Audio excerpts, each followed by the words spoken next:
লেখক অভিজিৎ রায়কে শেষ শ্রদ্ধা জানালো বাংলাদেশ। ঢাকা বিশ্ববিদ্যালয় চত্বরে তাকে শেষ শ্রদ্ধা জানাতে হাজির ছিলেন বহু মানুষ। পরে চিকিৎসা শাস্ত্রের উন্নতির জন্য লেখকের মরদেহ দান করা হয়েছে। মুক্তমনের লেখক অভিজিৎ রায়কে শেষ শ্রদ্ধা জানালো বাংলাদেশ।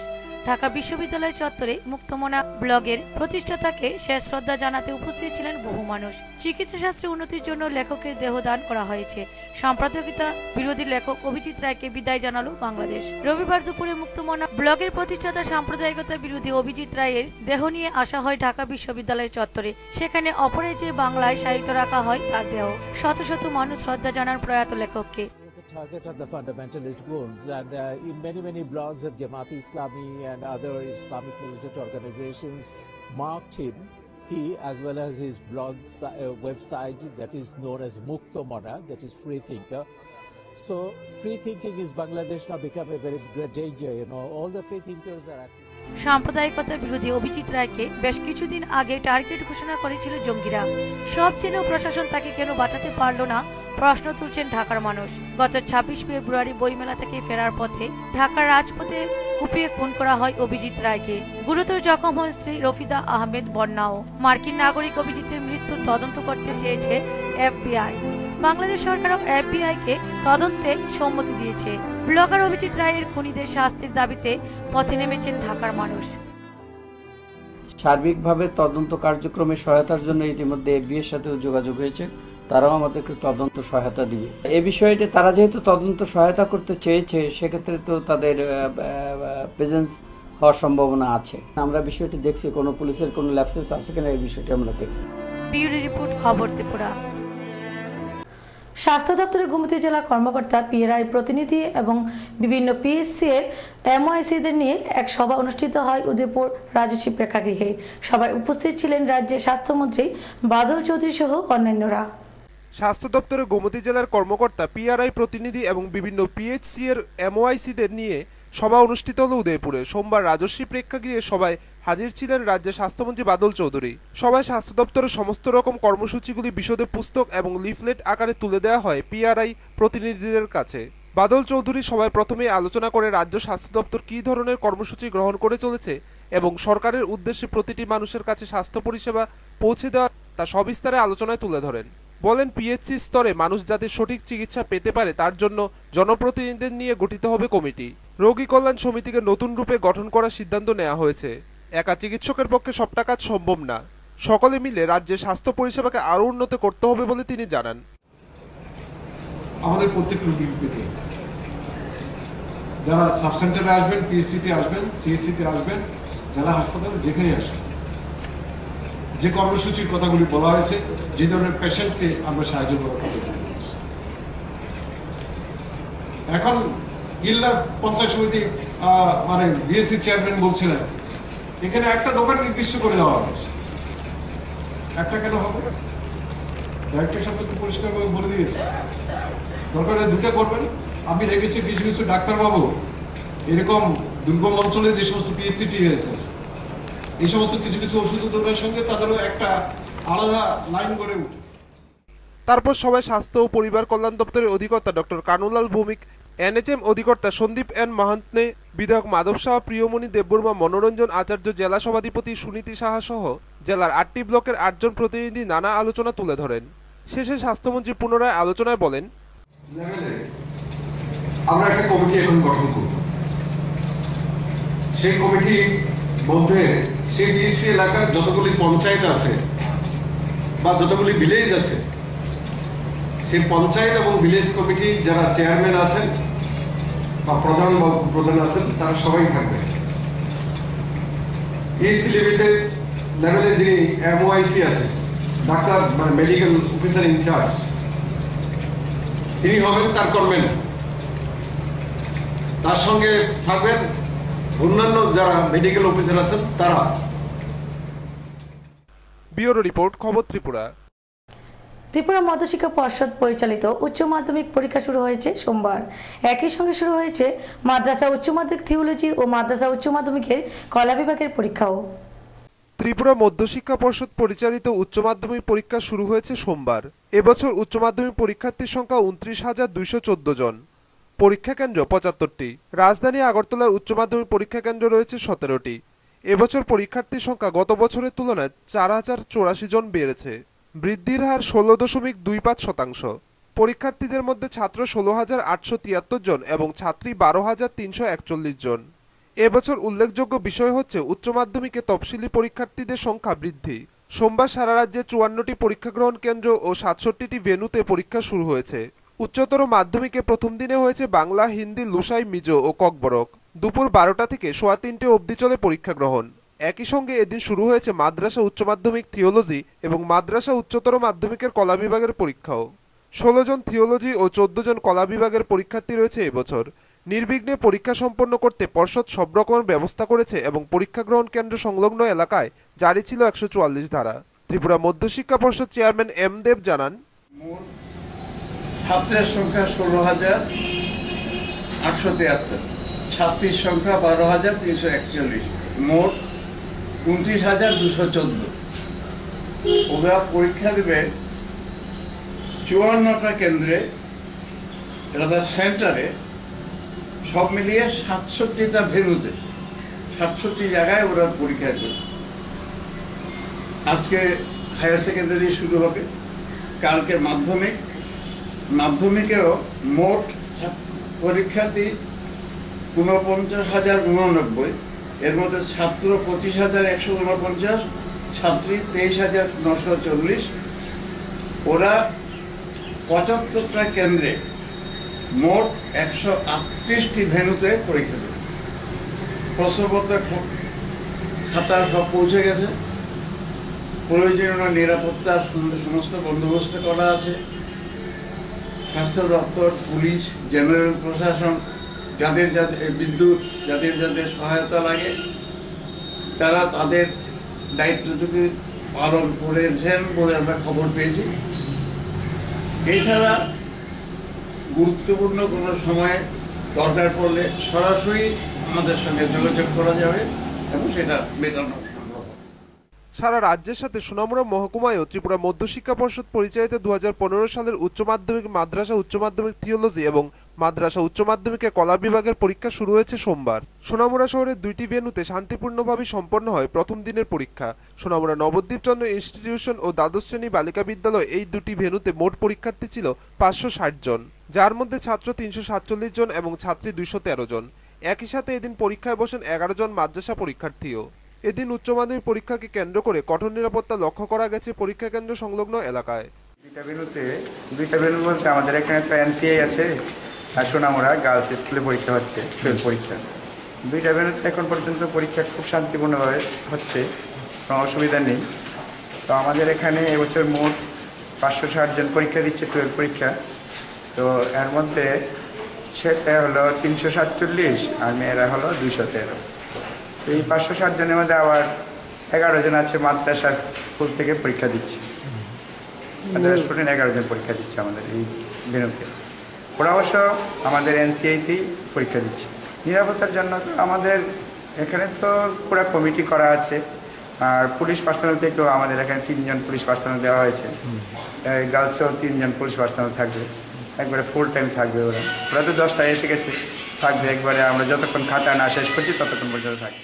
সারা রাজ্যের ন্যায় উদয়পুরেও ত্রিপুরা মধ্যশিক্ষা পর্ষদ পরিচালিত ২০১৫ সালের উচ্চ মাধ্যমিক পরীক্ষা শুরু হলো সোমবার থেকে। উদয়পুর মহকুমার 2টি সেন্টার উদয়পুর ও কাকরাবনের তত্ত্বাবধানে 7টি ভেন্যুতে পরীক্ষা হয়।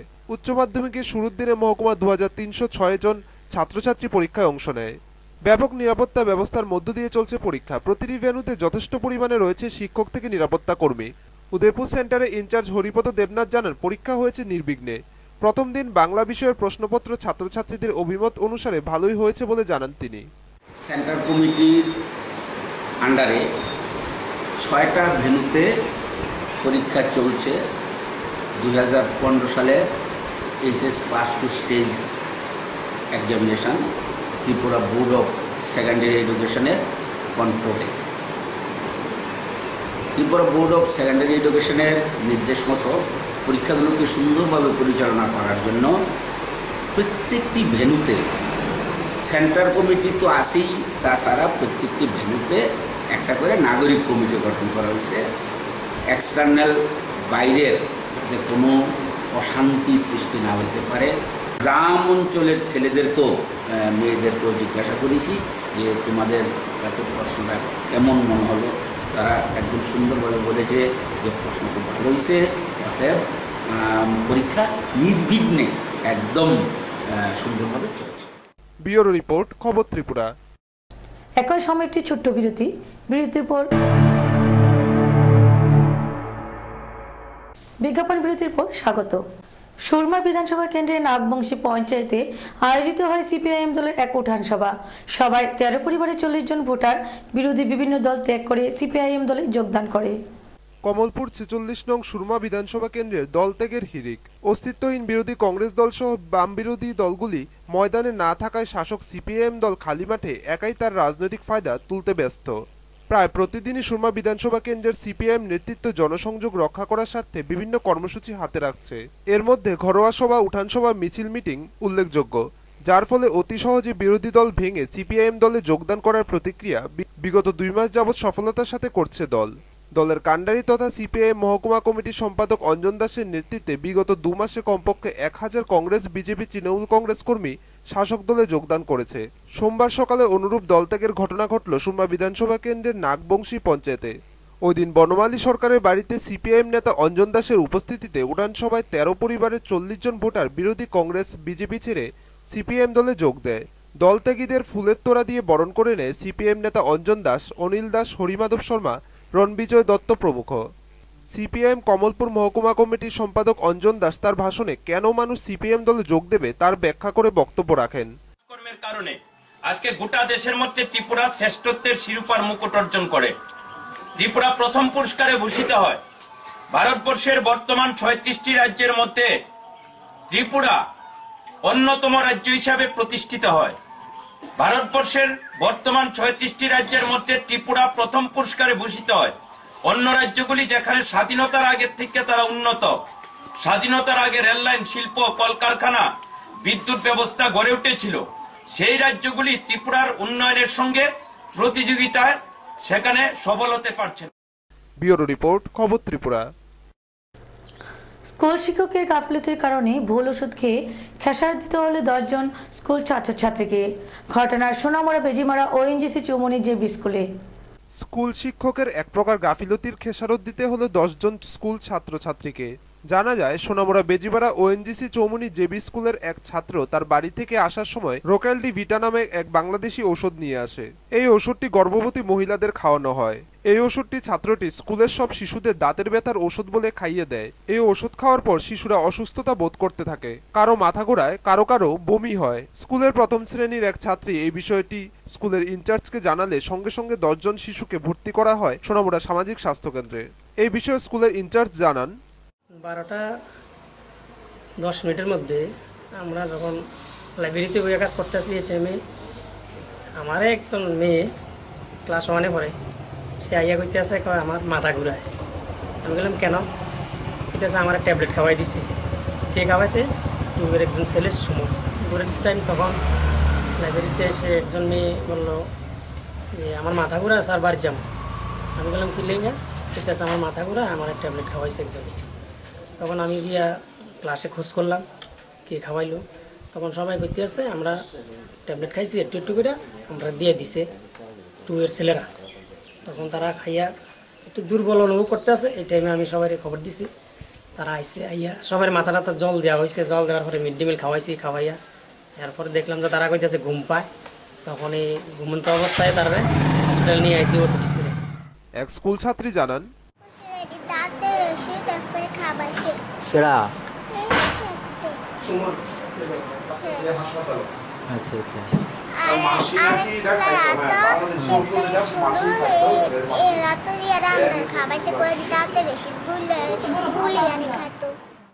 এদিনের ঘটনায় প্রথম বর্ষের 5 জন ও দ্বিতীয় বর্ষের 5 জনকে সোনামুড়া হাসপাতালে ভর্তি করা হয়। এদিনের ঘটনায় স্কুলের ছাত্রছাত্রীদের অভিভাবক সহ অভিজ্ঞ মহলে একটাই প্রশ্ন, 5 জন শিক্ষক ও 2 জন ওয়ার্কার থাকা সত্ত্বেও স্কুলের এইরূপ ঘটনা কিভাবে ঘটল? টুটন চৌধুরীর রিপোর্ট, খবর ত্রিপুরা। আবারও যান দুর্ঘটনা ঘটল আসাম আগরতলা জাতীয় সড়কে। এই দুর্ঘটনায় আহত হয় বাইক ও গাড়ির চালক সহ 5 জন। ঘটনা তেলেমুড়া থানাধীন মহারানীপুর এলাকায়। দ্রুতগতিতে যান চলাচল করতে গিয়ে একটি বাইককে ধাক্কা দিয়ে দুর্ঘটনায় পড়ল TR02G0431 নম্বরের একটি মারুতি গাড়ি। দুর্ঘটনায় আহত হয় বাইক ও গাড়ির চালক সহ 5 জন। এর মধ্যে 3 জনের অবস্থা খারাপ বুঝে তেলিয়ামুড়া গ্রামীণ হাসপাতাল থেকে আগরতলা জিবি হাসপাতালে স্থানান্তরিত করে 3 জনকে। ঘটনার বিবরণে জানা যায়, রবিবার দুপুর 1টা নাগাদ ধর্মনগর থেকে আগরতলার উদ্দেশ্যে আসার পথে একটি মারুতি গাড়ি TR01J6755 নম্বরের একটি বাইককে ধাক্কা দেয়। ঘটনাস্থলেই লুটিয়ে পড়ে বাইক আরোহী রাখাল দাস। জানা যায় তিনি টিএসআর জওয়ান। তিনিও বাইক নিয়ে একই রাস্তা ধরে তেলিয়ামুড়ার দিকে যাচ্ছিলেন। ঘটনা তেলিয়ামুড়া থানাধীন মহারানীপুর এলাকার আসাম আগরতলা জাতীয় সড়কে। আহতদের ঘটনাস্থল থেকেই তেলিয়ামুড়া হাসপাতালে নিয়ে আসা হয় এবং গাড়ির চালক ইউনিস আলী এবং বাইক আরোহী রাখাল দাস এবং মারুতি গাড়ির আরও একজন যাত্রীর অবস্থা খারাপ বুঝে তেলিয়ামুড়া গ্রামীণ হাসপাতাল থেকে জিবিতে স্থানান্তরিত করে কর্তব্যরত চিকিৎসক। ঘটনাটা হলো মানে গাড়ি যাইতেছে, সামনে বাইক পড়ছে, মানে বাইকটা ওভারটেক করে দিচ্ছে সামনে একদম। কয়জন আসলেন গাড়িতে? আমরা গাড়িতে আসছিলাম 1 2 3 4 জন। কি গাড়ি ছিল? এই এল্টো না, কোথা থেকে আসছিলেন আপনারা? ধর্মনগর থেকে। ব্যুরো রিপোর্ট, খবর ত্রিপুরা। তল্লাশির নামে বাড়িঘরে প্রবেশ করে ব্যাপক ভাঙচুর ও অত্যাচার চালায় বিএসএফ জওয়ানরা। ঘটনার যাত্রাপুর থানাধীন উত্তর পাহাড়পুর গ্রাম পঞ্চায়েতের বড়মুড়া এলাকায়। তল্লাশির নামে বাড়িঘরে প্রবেশ করে ব্যাপক ভাঙচুর চালিয়ে বাড়ির লোকজনেদের উপর অত্যাচার চালায় বিএসএফ জওয়ানরা। এই ঘটনার প্রতিবাদে গ্রামবাসী ঐক্যবদ্ধ হয়ে পাল্টা হামলা চালায় বিএসএফ জওয়ানদের উপর। বেলা 4টা পর্যন্ত 2টি জিপসি সহ 15-16 জন বিএসএফ জওয়ানকে আটক করে রাখে এলাকাবাসী। পরে যাত্রাপুর থানার ওসি, সোনামুড়া এসডিপিও এবং কাঠালিয়া পঞ্চায়েত সমিতির চেয়ারম্যান ঘটনাস্থলে গিয়ে ক্ষুব্ধ গ্রামবাসীর অবরোধ থেকে বিএসএফ জওয়ানদের মুক্ত করেন। পুলিশ এবং প্রশাসনিক নির্দেশ ছাড়া গ্রামের কোনো বাড়িতে অতর্কিত তল্লাশি চালানোর ব্যাপারে বিএসএফ জওয়ানদের হুঁশিয়ারি করে দেওয়া হয় পুলিশের পক্ষ থেকে। বিএসএফ এর কাছে খবর ছিল সোনামুড়ার বড়মুড়া এলাকার বেশ কিছু বাড়িতে নেশা সামগ্রী মজুত রয়েছে। সে অনুযায়ী রবিবার বেলা 9টা নাগাদ পুলিশকে না জানিয়ে ধনপুর, বলেরঢেপা, শালপুকুর প্রভৃতি বিওপির জওয়ানরা হানা দেয় উত্তর পাহাড়পুর গ্রাম পঞ্চায়েতের বড়মুড়া এলাকায়। সেখানে গিয়ে ব্যর্থ হয় জওয়ানরা। অযথা কেন বাড়িঘরে তল্লাশি করা হয় এ বিষয়ে জওয়ানদের সঙ্গে শুরু হয় বাকবিতণ্ডা। ব্যর্থতা আড়াল করতে পরে অন্যান্য বাড়িতেও শুরু হয় তল্লাশি। বিএসএফ জওয়ানরা বাড়ির দরজা জানালা ভেঙে বিনা অনুমতিতে বাড়িঘরে প্রবেশ করে বলেও অভিযোগ গ্রামবাসীর। আমি আছে না অনেকজনে আসলো, আমি ইটটা সামনে রাখছি, মানে অনেকজনে ইটটা গাড়ির সামনে দিতে, আমি এমন ভাড়া দিছি তাই না আমার এমন ধাক্কা দিছে, ধাক্কা দিয়ে বিএসএফ একজন সুন্দর করে লম্বা বাঙালি তাই না আমার ধাক্কা দিছে, ধাক্কা দিয়ে আমার পড়ার টেবিলে আমরা কইছি আপনারা ঘরে যাইয়েন না, আমি সাপ্লাই থেকে জল আনতে আসি, আমি মানা করছি আপনারা ঘরে যাইয়েন না, তারা ঘরে যাবে, আমি কোথাও যান ঘরে যান। তারপর তারা বইয়ের টেবিলের থেকে বই সরাইয়া টেবিল এনে সেরা সিলিং উঠছে। আপনারা একবার না, দুইবার না, তিনবার আপনারা সিলিং উঠবেন, আপনারা কি বইটা সিরিয়াল আছে, আমরা ঘরে দরজা ধরেন না, ঘরের এটার ভিতরে কিছু না, এটা শুধু মুরগ আছে।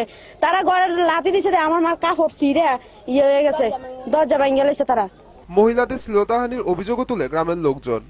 তখনও পর্যন্ত বিএসএফ জওয়ানরা কিছু পায়নি। অভিযোগ, পরে পাশের একটি বাড়িতে কতিপয় বিএসএফ জওয়ান কিছু নেশা সামগ্রী সাজিয়ে তার পেছনে দাঁড়িয়ে ছবি তুলতে থাকে। জওয়ানদের দাবি, এই অবৈধ মাদক সামগ্রীগুলো তল্লাশিতে উদ্ধার হয়েছে। গ্রামবাসীর দাবি, জওয়ানরা এলাকায় তল্লাশি চালিয়ে ব্যর্থ হওয়ার বিওপির মজুদ ভাণ্ডার থেকে মাদক সামগ্রী এনে তাদের সাফল্যের ছবি তুলেছে। এই কারণে গ্রামবাসীর ক্ষোভের মাত্রা আরও বেড়ে যায়।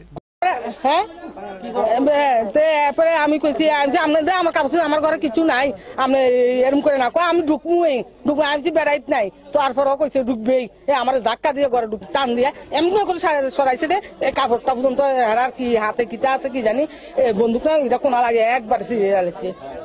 আমার বাড়িতে পোল্ট্রি ফার্মের 3টে ঘর আছে, 3টে ঘরে 3বার স্যাক দিছে। স্যাক দেওয়ার পরে আমি তাদের পিছনে রাস্তার মধ্যে আসার পর দেখলাম এই আমার রাস্তার পাশে একটা বাড়িতে সনের ছাউনি, এই ঘরের দরজা ভাঙার পর কিছু না পাওয়াতে তাদের গাড়ি থেকে কোথায় থেকে একটা বস্তা নিয়ে এসেছে গাজার, ওই বস্তাটা দরজার সামনে নিয়ে একটা চার সব ছিঁড়ে সেখানে এটা বন্ধ করে দিয়েছে। গোটা বড়মুড়া এলাকার মানুষ জড়ো হয় রাস্তায়।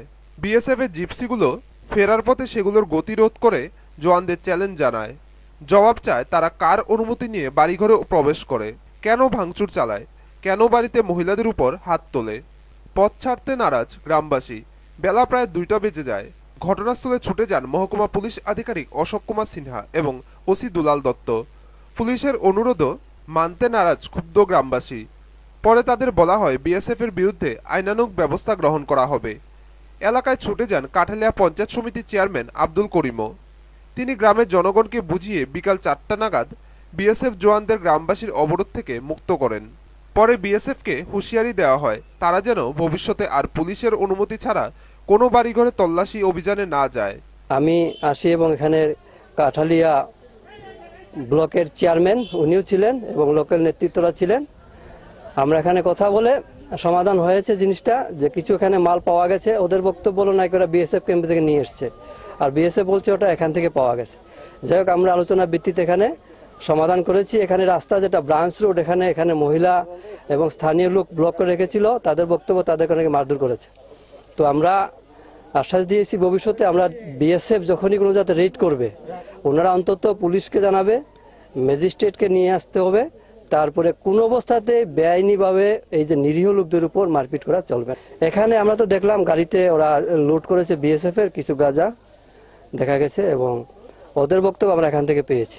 আর সিভিলিয়ান যারা আমাদের বক্তব্য হলো এটা ওরা ক্যাম্পের থেকে নাকি নিয়ে এসছে। আমরা এটা দেখবো পরবর্তীতে এটা কি অ্যাকচুয়াল কি জিনিসটা হয়েছে।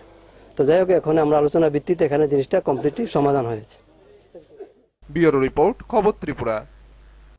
রাজ্যের তরমুজ চাষ প্রসিদ্ধ। ঋষিমুখ ব্লকে সিঁদুরে মেঘ দেখছেন তরমুজ চাষিরা। অজানা রোগে আক্রান্ত সব তরমুজের লতা, ক্ষতির মুখে কৃষকরা। রবিবার হর্টিকালচার দপ্তর ঋষিমুখে 150 জন কৃষককে বিনামূল্যে ওষুধ বিতরণ করে। রাজ্যের তরমুজ চাষের জন্য প্রসিদ্ধ ঋষিমুখ ব্লক।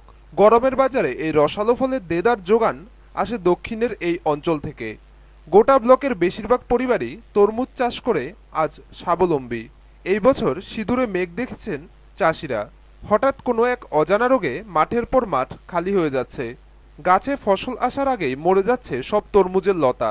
ঋষিমুখ, হরিপুর, জয়পুর, নলুয়ার বিস্তীর্ণ অঞ্চলে কৃষকদের মাথায় হাত। প্রায় 600 হেক্টর জমি ইতিমধ্যেই রোগের কবলে। ঘটনা প্রকাশ্যে আসতেই হাহাকার শুরু হয়ে গেছে কৃষকদের মধ্যে। যোগাযোগ করা হয় হর্টিকালচারের সুপারিনটেন্ডেন্ট শঙ্কর দেবনাথের সঙ্গে। দপ্তরের লোকেরা ছুটে যান ঘটনাস্থলে। ক্ষতির পরিমাণ যাতে না বাড়ে তার জন্য রবিবার একটি বিশেষ দল পুনরায় যান ঋষিমুখে। ঘুরে দেখেন ক্ষতিগ্রস্ত এলাকা, কথা বলেন চাষিদের সঙ্গে। হরিপুর পঞ্চায়েত অফিসের কমিউনিটি হলে রীতিমতো সচেতনতা শিবির করেন।